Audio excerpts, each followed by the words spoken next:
Okay, so what I'm trying to do is I'm trying to straighten that prop shaft. It had about 50 thousandths of run out. There was a wobble in the prop whenever we would engage it and drive. So what I've done is I have this cinder block propped up on the back side of this jack to keep it level. I've got that brace, that center brace, pushing down on the nut. I know you can see it's setting on the nut right there. I've got this plastic PVC pipe protecting the threads, and the top of the jack is pushing up on that plate, whatever it's called. I don't know what it's called, but what I had to do was I went to Harbor Freight. I got one of these little indicators. I had to buy a magnetic base. It's a machinist dial tool, and it tells me what the runout is. Basically, this right here. You put this little ball on up against the shaft like so. You have to orient it just perfect. And then what you do is you spin the shaft and it pushes on this ball just a little bit, and it tells you every time I push up on that ball, it moves this, tells you exactly how much run out it has. So what I did is I took a marker and I marked here the spot where it wobbled out the most. Also, I took my propane torch here, my map torch, and I heated up the shaft just a little bit for maybe about 45 or so seconds. It's still hot. But before I did that, I took this plug right here and unscrewed it so it would relieve the pressure inside, just in case the gear lube started getting real hot. And what I did is I just jacked this, not much, just a little bit. I don't want to bust the housing or anything, so I just jacked it maybe like maybe one full thrust or so, just enough to where I just kind of eyeballed it. And now what I'm doing is I'm just letting it set, because as it sets, this prop shaft is still bending a little bit. I'll probably here in just a few minutes take it off. I've already got 15 thousandths out of it, so it's at 35 thousandths right now, or was before I just started this second go around. So here in just a minute we'll find out exactly how much run out I've got remaining to go. But I plan on doing this 3 or 4 times just to try to get this out. We don't know what happened. We just noticed it just started vibrating.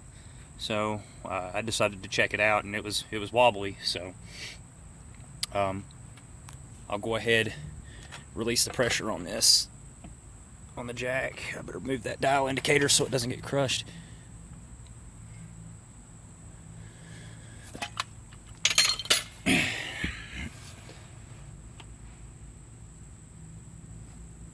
Now, I don't have to, but what I'm going to do is I'm going to zero that dial indicator so it tells me how much run out I've got.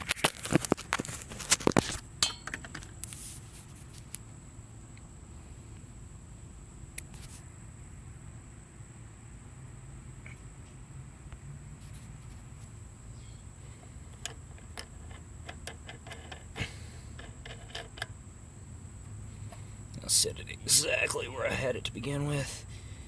I'm going to zero it. It's still hot. I'm going to zero. Well, plastic piece is getting in the way. Sorry, I didn't exactly plan this. I just figured I saw this on YouTube and didn't really see anybody else doing this. So I looked around. I didn't really see much of anything, but alright, so it's wobbling a little bit. I don't know why it's doing that. It must be the boat shaking. I'm just going to kind of have to guesstimate, though, as close as I can. Alright, I got it zeroed. Let's see, where am I at?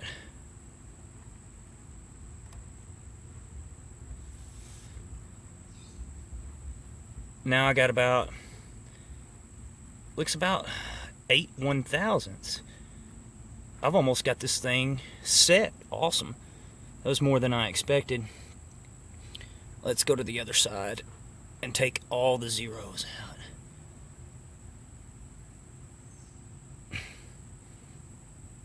Now, one thing about this is you want to make sure that you don't put too much pressure on that drive shaft right there, because what's going to happen is it's going to break that interior seal, and it's going to allow water to get in, or oil to get out. So I'm going to have to keep an eye on the oil after I do this. I plan on going to the fireworks display here in Knoxville this weekend.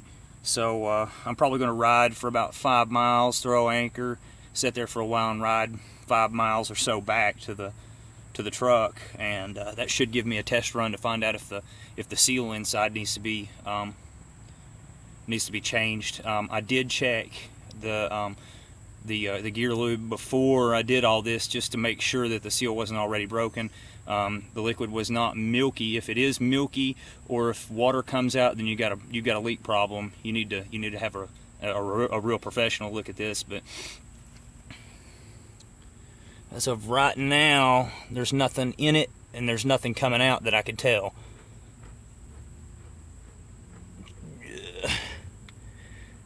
What I'm doing here is I'm trying to get this thing absolutely zeroed. Now I'm going to check the runout to the point where it's marked. No, it looks like I got about 18 thousandths. Yeah. 18 or 19 thousandths.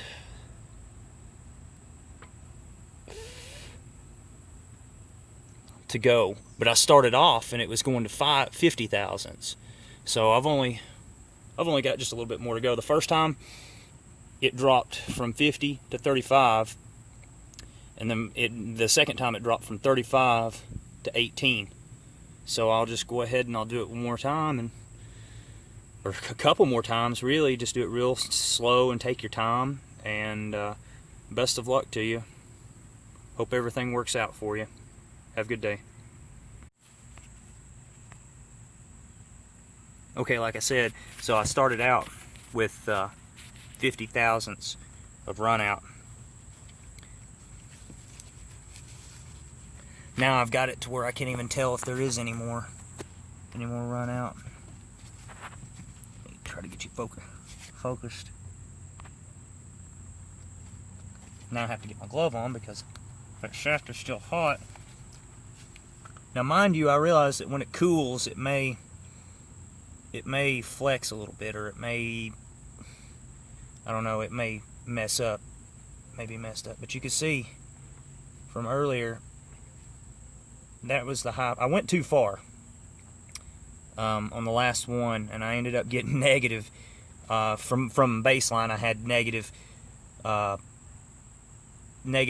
I went negative 10. I started out with 50 thousandths run out, then I went down to 35 thousandths, then I went down to 18 thousandths, then I went down to past 0 thousandths. I went to negative 10 thousandths, so I had to pump it back up just a little bit. But as you can see, that's probably mostly me wobbling the shaft side to side, most of that run out. And you can see without me touching it that it just wants to jerk back and forth. I think that's the boat rocking just a little bit. But whenever I do this and spin it a little bit at a time.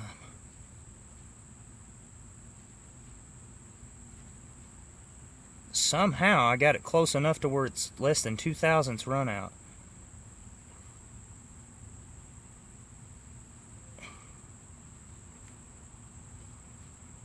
Or right at 2 thousandths run out. So that's within specs. I read on the internet that 3 1/1000ths, anything less than 3 1/1000ths is in spec. And I really don't know what that is for, but you can see my setup one more time. I used that jack, propped it up right here, the tail end of it, to keep it from going this way, and to give the rear end of the jack, make it level with the shaft. But make sure, one thing I didn't say earlier, it's still hot, I gotta be careful, is have this nut all the way out here and adjust it like this right here to protect the threads. You don't want to have it all the way here because you're not getting all your you're the full angle of the pressure, whatever it's called. You're not getting all of the your leverage. All your leverage is out towards the end of the shaft, so be mindful of that. So I'll check this thing again whenever it cools. I know some people will probably be tempted to pour water on it. I would highly discourage that, because metal, whenever it cools real fast, has a tendency to become brittle, and you don't want that shaft becoming brittle. Whenever you whenever I know I'm not a metallurgist, but from what I understand, when metal cools slowly, it allows it to maintain a lot of its strength. So be mindful of that, and enjoy trying to straighten your shaft.